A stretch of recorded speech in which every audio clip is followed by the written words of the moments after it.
Well, auntie, I was spending the night, and I don't know why. I just was over there, and one morning when she had made breakfast, and I was helping her, and she said, when you cook, you always make your eggs last. Yeah. And ever since then, I just always make my eggs last when I cook. And then let's see, Graham. I don't know too much from Graham. Like every morning you wake up, you wake up, you put tell the Lord, I think stuff like that. Come on. Good. This is Josh. Your memory of your mom or your mother figure? Well, I remember when I was in 10th grade and I had went to ACE and I had got suspended from ACE for something. Yes.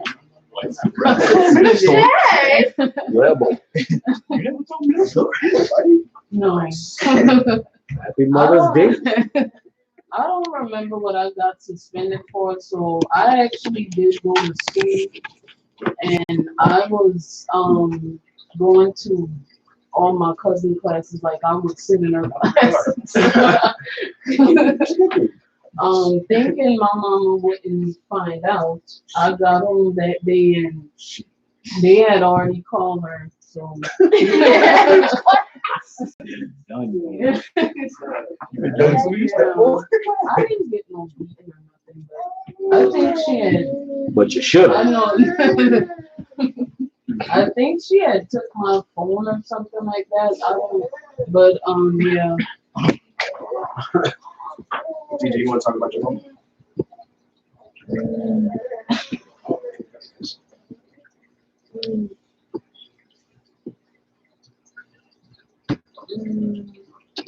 Take your time.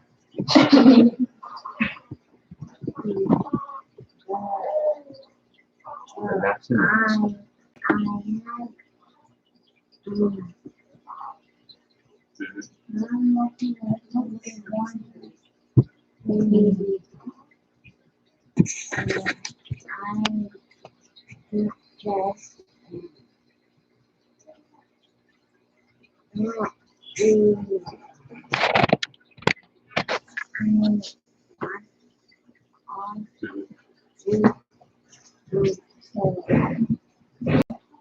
much. Nice. He says mom woke him up this morning when she got him dressed and washed off and came to church. Go, TJ. That's exactly what happened. Good job. You, brother Deacon Diggins, any memories, good or bad, don't matter, about your mom or any mother figure? Man, I got so many.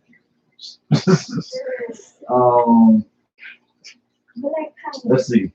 A mother figure in my life, though, I can say, was my 8th grade math teacher, second time around. Yeah. What you say? Second time around. I failed 8th grade. It's okay. We all fail sometimes. So, You just gotta let the dust pass. I remember her like this is nothing, right? Shut up. Anyway, I had this teacher, my math teacher. Everybody knows I hate math, but I had this one teacher, Ida Campbell. She never let me lay my head down on the desk before I finished anything. So I remember one time I was like, man, this is back when I was younger. I had just really gotten the person, and I was feeling. Maybe you just got it. Cursing. Oh. I was just getting the hang of it. I had already, formulated the word, but I didn't know how to, really put it in sentences right. Yeah, I was. Yeah, I was exactly. I was cursing weird, and just one day I was like, "Now I'm tired of this." And, she would look at me like, so you tired of it, huh? So tell me this: how you plan on counting your money and knowing if somebody jipped you the change if you so tired of it? When you tired when somebody take $5 off your change, you supposed to get 10? I'm like, nah, that's my money they're playing with. We just like a fight. She's like, oh, so you gonna rather go to jail and then spend more money? It's another 10% out your check. You know how much 10% is? I'm like fight. He's like, you know what 10% is? Nah, but it sounds like it's gonna be a lot compared to how you telling me. So you know what? I'm gonna go ahead and get this work done. But that's going back to how we was talking about on the broadcast, that village mentality. Because if she didn't step in and teach me that, I wouldn't have realized that. Hey, you might not take math seriously now, but people out there really use math to get over on it. Like it can be telling you all kind of math, like a lot of these record labels. They always tell you the big numbers and like what you're gonna get and all the stuff all through. They never tell you exactly what they're taking from it or what done. So that's what people fail to realize about record companies. Now, my mom, so I told her the story this morning on the broadcast. I'm gonna give another one because Wanda with it was wow. So one night, just so happened we were just playing around in the kitchen, just making up concoctions to eat. And I decided to put jelly on a hot dog. Now, I didn't think I would have gotten in trouble for this, but because I used up all the jelly on that one hot dog, my mother decided, like I said before, they say this was abuse now, but it was love for us back then. She decided to get a broomstick and chop me across my chest. But that day I realized, don't harm your body. It's a temple. What? I guess she thought it was gonna kill me. I don't know. I thought the lesson would be don't use all the jelly, bro. I thought it would have been too. She's like, why you put all that stuff in your body? You don't know how you gonna react to it. You might get sick from it. So I'm thinking, okay, maybe it's gonna cause food poisoning or something. What? I don't know. I was young, bro. I chopped in the chest with a broomstick. I was supposed to know what to take. Get the jelly age. Any mother figures? Oh wait, you just yeah, you scared me. I mean, I had plenty of mother figures. My grandmother. That's like you said earlier about a mother knows. That's one lady I do not know how she knew, but she knew I got caught while you walking the door. Yeah, that was crazy. 14 years old, just stole from the gas station. Off-duty security guard got me. Scratch your live fine. He got me by my neck. I didn't even know. They didn't call her or nothing. All they did was take me to the house. She was like, got caught stealing, huh? Wow. How you know this? She's like, ain't no way. You always come home with money. You only 14. You ain't got no job. Where you getting money from? Like, yeah, how you getting something to get it though? Yeah, you got me on that.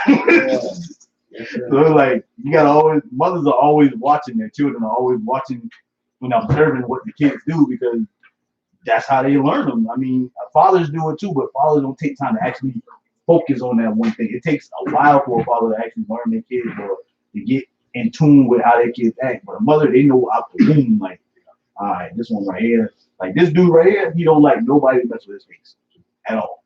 This one here, he don't like nobody mess with his face either. That one don't like nobody mess with his legs. But I didn't know all this until she told me. Awesome. Mother or any mother figure in your life, any memories, no matter good or bad. Speak on it. Oh, I have a bunch of good memories with my grandmother that raised me. She took real good care of us, so she wasn't always the nicest person to people, but to us, that's what I learned. I remember, as a young child, I remember, giving me baths and talking to me and, just being there, raising me, I feel like I sound like a mother. I'll say that. But my grandmother, both my grandmothers, a lot of good memories. I think my grandmother New York first time, she sent me to the store by myself. It was a deli, a couple of blocks away, around the corner kind of thing. Yeah, we go there and get the lunch meat, dollar worth of salami, dollar worth of ham. Franks. You know what I'm saying? Get your Franks. And, get $1 worth of that spice ham.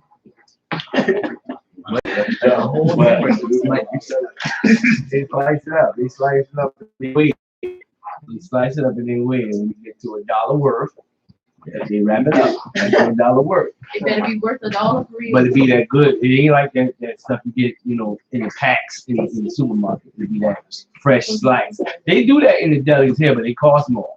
So we don't usually go get it. Our people, but our cousins will go to the deli and get it like that. It's a little costly, but if they get to pick the kind of ham that you want and stuff, and they slice it nice and thin, you know. The delis will do that. Walmart delis and stuff will do that. But anyway, my grandmother is the one. Well, my grandmother in New York is the one that got me into watching wrestling because she's always watching wrestling. So I watch wrestling with her, and she didn't never nobody names. So she'd be mad because back then, you know, Andre the Giant was a big wrestler back then, and he had matches where he fighting like 10 midgets at a time. Or he'd be fighting people smaller than him. And, you know, she just be mad when they match the big ones with the little ones. She be fussing. They always got the big ones against the little ones. And she don't like that because it don't be fair. So I used to watch the news and wrestle with my grandma in New York. Now my grandmother that was in at that time was in Harlem. My grandmother in Staten Island, she's the one I got the movie watching from. She was always watching movies and her movie collection. That's what got me started my movie collection. But hers was she had the same amount. She had like about 300 and something movies, but back then it was on VCR tapes. So y'all know those are big. So she had them. They was everywhere because those are big. You keeping that many tapes, yeah, it's crazy. But that's where I get that from. And eating pickles because, like I said, when she sent me to the store, the first time she sent me to the store, she said, "Go and get me 2 pickles." And I was like, "Can I get a pickle too?" She said, "No." I said, "Wow." So I walked to the store so depressed. So I felt like I was walking the Green Mile. I walked to the store. I got the pickles. I walked back. I was happy and sad at the same time because I was happy because my first time going to the store by myself. So I was like, yeah. But I can't get a pickle, but I got to go get somebody else's pickles. And I had a lot of pickles because that's, me and my grandma used to eat pickles together all the time. So when I came back, I handed her the pickles and she see me looking sad. She said, "Boy, one of these for you." And she handed me the pickle and Right in your day. yeah, right. Yeah, I got 2 pickles. So she gave me a pickle. She had a pickle. We ate our pickle together. Pickle Hayes. But my last mother figure would have to be Dr. B. Dr. B was a true life mother figure for me. Coming as far as ministry is concerned, she's been the real mother figure for me as far as ministry.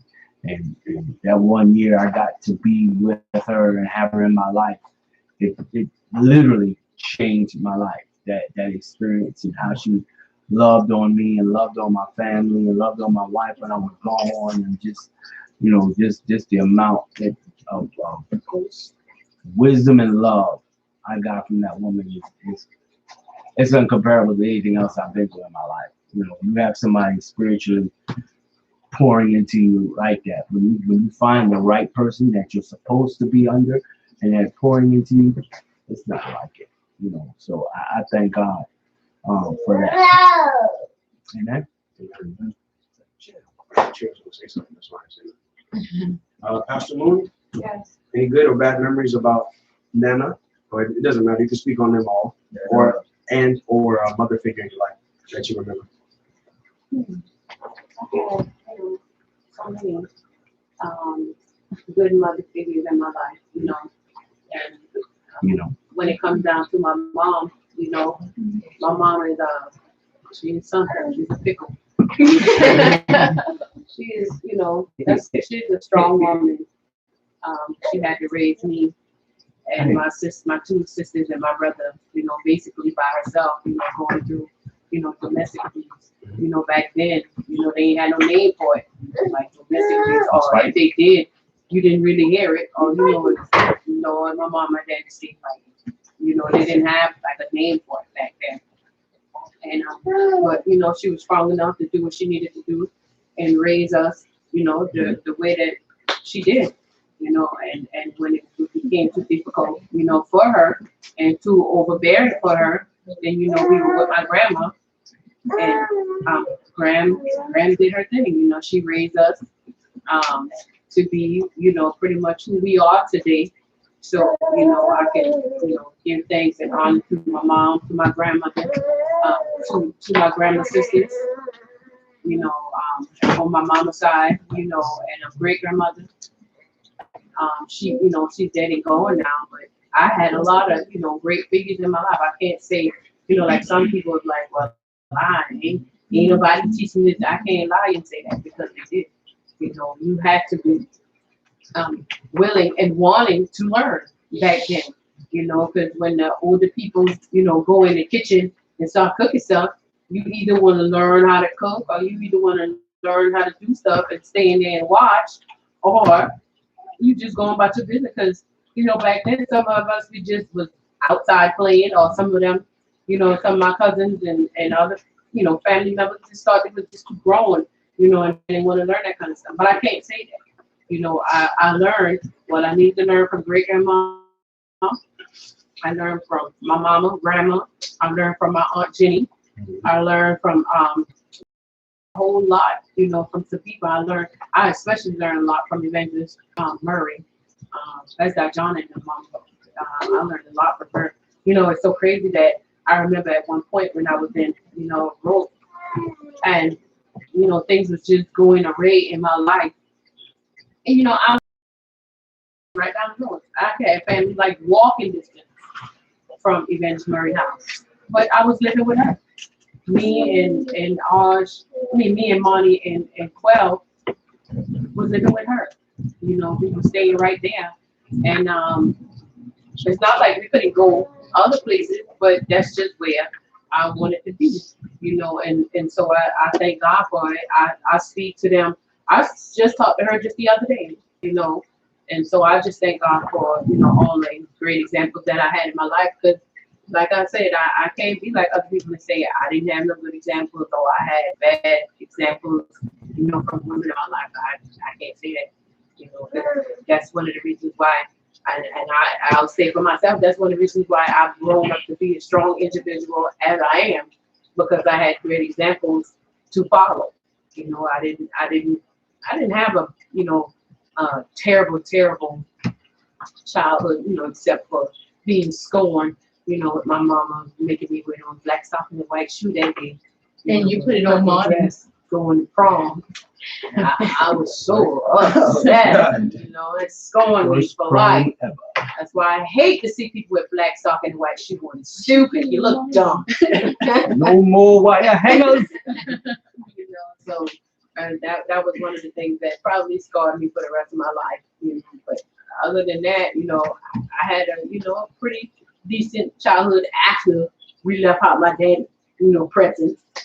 We had a pretty good childhood because, like I say, you know, all of me and my cousins, and we grew up. Everybody that was on Glaze Drive, we grew up together like cousins down there by. So even if we really wasn't cousins, we was cousins because that's how we grew up together. You know, hanging out with each other. Get it? Hanging out with each other, going across the street to the little store. Used to be called Mr. His name is William. Okay, but we say we going to Mr. Wayne's store. Mr. Wayne. So we go across the road to Mr. Wayne's store. Right now, that store is y'all remember Pastor Middleton? No. Y'all remember Pastor Catherine Middleton? That used to be the store. It used to be a little juke joint. We used to hang out in and go over there and play pools, play Pac-Man, and all that kind of stuff like that. Juice? So, Like juice? Leave it in the arcade? Right out there. On the weekends, you know, if we did the wrong thing, we say, hey, Graham, we going across the road to the store. Say, okay, you know, then they at night, they have a bonfire. And they be cooking crab and oysters and things like that. And guess what? When it get too late, guess what the old people say? Okay, y'all behind home now. It's getting late. We had no choice but to go home. You know, but that's when I heard Deep talking earlier about the village. That's when the village was still in play. You know what I mean? Because they wouldn't let us just be out there hanging out all night long and different. Because if they see us doing something we had no business doing, we was getting in trouble. If we was on Blaze Drive and one of us did something, all it took for one of those older ladies to look out that door, and it could be one of us. And they say, before we could get home, Grandma call and say, Justine, your grand's down there in that field. You know them turn over there? And next thing you know, you hear from across the road, Grandma saying, come to the house. And guess we coming to the house. You about to get a beating. Because guess what? Them older ladies on the streets, I'm telling you, you had Golden doing something girls. you had under the Like, Your house. you Y'all said it. Y'all call it a snitch. But let me tell you something. That kept us out of a whole lot of trouble. That kept us out of jail. That kept us from doing things we had no business doing. So that's what you call the village mentality. Because them people around, and guess what? If they see you and they in reaching distance, they're gonna snatch you up. They're gonna snatch you up. They'll be done jack you up, be done dragging you back to the house, taking you back home, and so on. And then I know I probably seem like I'm talking, No, you good. but and that Mother's was Day, one of talk. the reasons why when I got a little older, and that's when I first got into the church, and I got older, I started doing. So I've been doing reach out a long time, like outreach ministry. That's when I started going to Piggly Wiggly and collecting brown paper bags. And after I started collecting my brown paper bags, I would go and fill all those bags with non-perishable items. And I'll go right to all those ladies' houses that live on Glaze Drive and across the street, and I go drop off bags of groceries for the older people that were living back then. Why? Because the village took care of me, and I had to turn around and take care of the village. That is awesome. Apostle Mooney, you have something? Yeah, I thought about another memory when I got older, when living on my own, and I remember my grandmother in New York they would cook cabbage in New York, but they would cook collard greens down south. So my grandmother slayed of collards and cabbage, right? And that was one of my favorite meals, to have cabbage and rice and stuff. But I had really wanted some cabbage. You know, when you get on your own, you have a desire to have the foods that you kind of grew up on and stuff. So, this is when I was trying to learn how to cook the foods for myself. And I said, man, I had really wanted some cabbage. So I knew what I needed to do. I needed to call my grandmother. So I called my grandmother in New York. And I remember her, just on the phone instructing me on how to, cook the cabbage. While you were cooking it? Yeah. Just got the number. Like, I thought she like to tell you that you wrote it down. That's cool, man. That's cool. What did you say about dialing the number? You just dial the number like you're in this. I still know my grandmother's number. My grandma never changed the number. You have some spinning things? When it was that, yeah, but when it came to touchstone, my grandmother, and I think that's why I won't change my number, because I'm like, for what? My grandmother had the same number my whole life until she died. Her number is still the same to the house. I saw the same number. Somebody's going to pick up the phone. One of my cousins or my aunt's going to pick up the phone because it's the same number. There was no need to change it. And my grandma was the only number that I knew like that. So it's been times when I've been arrested or without a phone, and you get that one phone call. I could only call the number I knew, and that was the number I knew. So I called, and she instructed me about how to make my cabbage. To this day, I make a pretty good pot of cabbage because she told me how. You know what I'm saying? I remember there's one memory while Apostle was talking. I went to North Carolina with my grandma. Shout out to Barcelona. So she Shout out. yeah, I got a lot of memories. You are a loser. She taught me how to make spaghetti. You're the best part. And at the same time, it wasn't just me. It was me, Jalen, DJ, Zai, and Zay. We was in the house, and she was teaching us how to make spaghetti after coming from the pool. But we was itchy because it was this really big, tall, grassy hill. And Zai started rolling down it, and Jalen was like, he jumped, and then I followed him, so we always rode. And then we got up scratching. It was like, I'm gonna go home, man. So we ran back to the house. She's like, what's wrong with y'all? We standing there talking about, we going down hills. She's talking about, man, get that alcohol or something. Stop scratching before you drop something on my floor. I was like, okay. So we got the alcohol. We got right. And she was like, about to make spaghetti. You want to come learn it? And I was like, sure. So we made spaghetti, and this was the time she put shrimp in it. But at the same time, Zai and Zay was fighting. And she turned around because Zai screamed out. And she was like, what happened? And Zay talking about, I don't know. And then Zai started telling Grandma what happened. And she started yelling at him and saying, he know what you did to him. Don't tell him what you did. And she slipped and fell. And she got back up like ain't nothing happened. So I was like, y'all put your mama down? no, she slipped and fell. Seriously. And I was like, what's going on right now? Because there's a lot going on.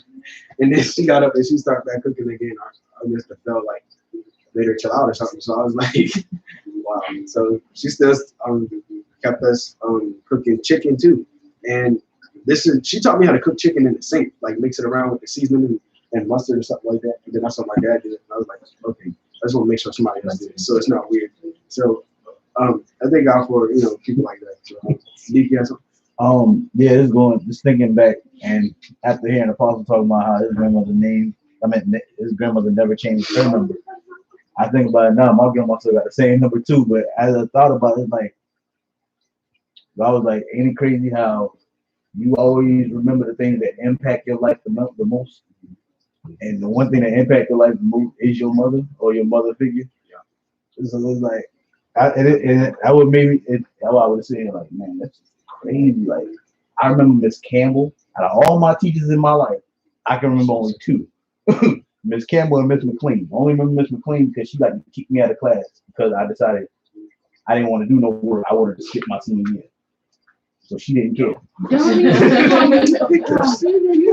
is a dummy.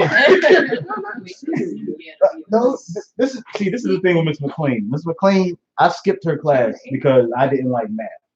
Now, she knew I didn't like math. That's not how you learn it. She knew I didn't like math. So what she did was she decided, instead of doing like how the rest of my teachers were doing, just passing me along, no, she decided to throw two F's on my report card. Everybody play with you.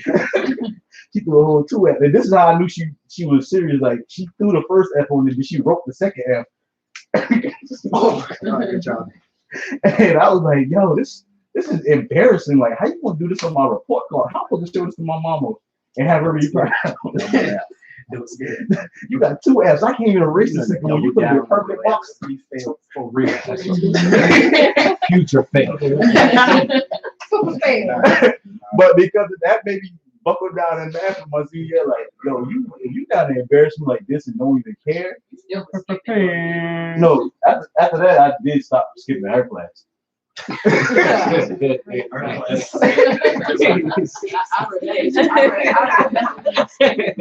remember people skipping because I'm about to put it on blast. Because when we went there for the Battle of the Bands, you remember that, D?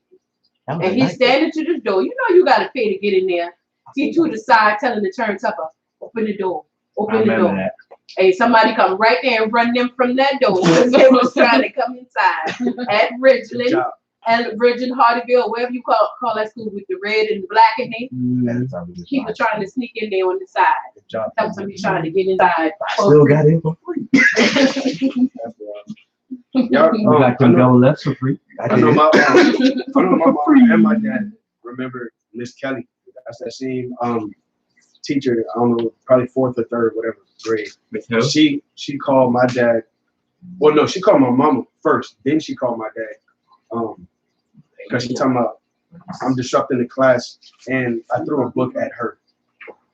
This was a composition notebook that kept getting pages ripped out of it. So, let's just think logically. This is a very light book. How did I skip 24 heads of students and hit you standing by the door? How? I got a beat in that day, but it's whatever. I don't care. So, I remember that. Like, I remember all the ladies in my life that impacted it in any kind of way, good and bad. It was a art teacher. This lady showed me how to draw from a focal point. She said you start with a dot in the middle of the paper, and then you draw two lines coming out like an X. And this is your wall, this is your wall, that's your ceiling, that's your floor. You just add to it. And from then on, I just knew how to draw from there. So, I would relate to that beat. There's a lot of impacts, good or bad. But it, like Pastor said, you can learn from everybody, but you just have to be willing to learn. You can't just, just think that you know it. And even if you do know it, that doesn't mean you have to speak on it. It's okay to get more information. Just know what's up. That's really it. No, that's not it. There's one memory. My mom came in the house first, and my dad followed behind her. And there was Monty and Ashanti. And this Beyonce video was on TV. No, it wasn't. Monty turned to that channel. Mama said, we're going to watch it. And I was like, Mom, I'm going to tell. She was like, all right, I'm slap you. Like, okay. And Monty used to have this long, fluffy house coat. But I used to play with it like I was Blade all the time. And she was like, Okay. whatever. She turned the TV on and her and Shanti was like singing and dancing to it. And I was like, I'm gonna tell the mom said we can't watch it. She said, if you tell, I'm going to slap you. So she turned the channel on. And the whole time I'm sitting there watching with him. But I saw my mama pull up, and the way the couches were set up, it was spaced by the wall in the couch, and I jumped right behind the couch. And I said, "It's Bobby Joe. You're gonna get in trouble. You're gonna get in trouble." When the door opened, my mama said, "What the devil?" Yes. That's what dad had a pattern. So that's what dad used to use powder protective belt. So, That is, you're talking about somebody used to play with it like I'm Blade. yeah. I was Malaysia. Very crucial. I know the way. Anyway, so I think Keeping the first was John. I don't know that. Buttercream. So yeah, I remember all that. I remember Aunt Renee used to tell us we can't get nothing to drink till we eat our food, and I was really choking. So, she didn't care. So At least you would.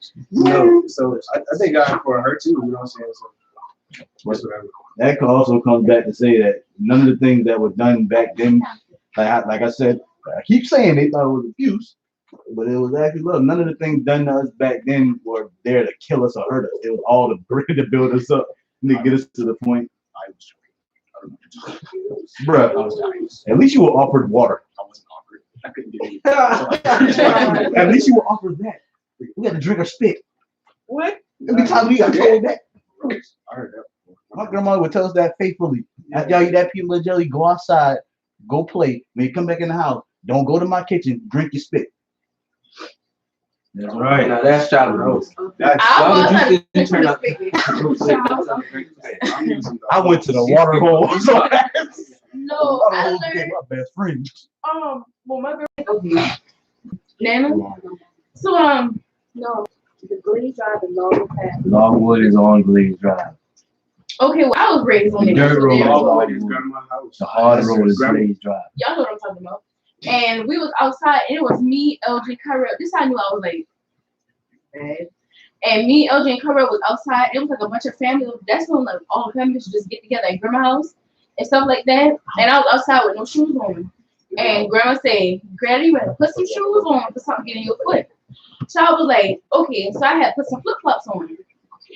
I do not like being outside. Like around that time, I did not like to get outside with no shoes on because it just, I'm from here. So nothing will get my foot that's gonna kill me. So I was outside, and I don't know if that was Deacon's house, that little trailer right there. And me, LJ, Kyrell went around that corner, and I guess somebody tried to break into that house, and we was climbing that tree to get them berries up that tree. And Grandma said, "Don't go around that corner." I said, "Grandma in the house, she can't see us. Ain't nobody paying attention to us." This Kyrell, no, we might as well go back to the house. LJ said, "It's whatever." I said, "I'm going. I don't care." They see I go outside, go around the corner. I was running. I felt something sharp, sticky. I said, maybe it's just sticky. And I keep walking, and it pinched me again. I said, Grandma, it's glass in my foot. She said, come on, let me take it out. While she was taking it out, she said to me, I told you not to go outside with no shoe on. She was stabbing in the prison. And ever since then, when I go outside around the corner house, I put shoes on. Only around his house. Only around his house. We was like drinking around my house, I was outside with no shoe on. So my feet been dusty black on the bottom. Yeah. And Mom used to get mad. You was like, "Dad, you should be outside with no shoes." Nana had us breaking her yard one time. It was me and Nashawn. But I don't know how that turned into some kind of competition. So I was like, I don't want to do this. I just don't. And Nana had paid us like $15. But you know how we So rate a yard? I bet you my pop. Nana yard, the front yard and her side yard really big. And plus I wasn't that big anyway. And the rake was bigger than me. So yeah. That's it, man. For Sunday school is another Mother's Day. So I thank God for my mom again. Mom, you know, so you got a lot of cool stuff happening that you don't talk about. I guess YouTube, whatever else is playing. I don't know. So you guys, just embrace your mom. Even if you don't have a good relationship with your mom, or like all you think about is the bad stuff, don't think about the bad stuff all the time. Because what you focus on is going to be the only focus of your life. Focus on the good. Focus on the great advice. Focus on the times that she actually helped you through. Focus on those mother figures in your life that even at the time you didn't want to hear what they were saying, they were actually helping you. They were actually, giving you the best interest at heart. So it's never always to hurt you. It's never always to detour you from your destiny. It's just building with that. You just got to be humble and teachable and open to listen. So I thank God for that. We're going to spend it be dismissed. But after Brother Darius, pray us out since you got so much action going on. I got you. Lord, we thank you for this beautiful Mother's Day that you let us all live to see. We're so thankful that none of us woke up dead. We're so glad that we are able to stand here today and be able to say Happy Mother's Day to all the mothers out there, Lord. Keep comforting and to those whose mothers have passed away and stuff like that, so that they can find joy in this day and know that their mother will be proud of them. Amen. Amen. Dude.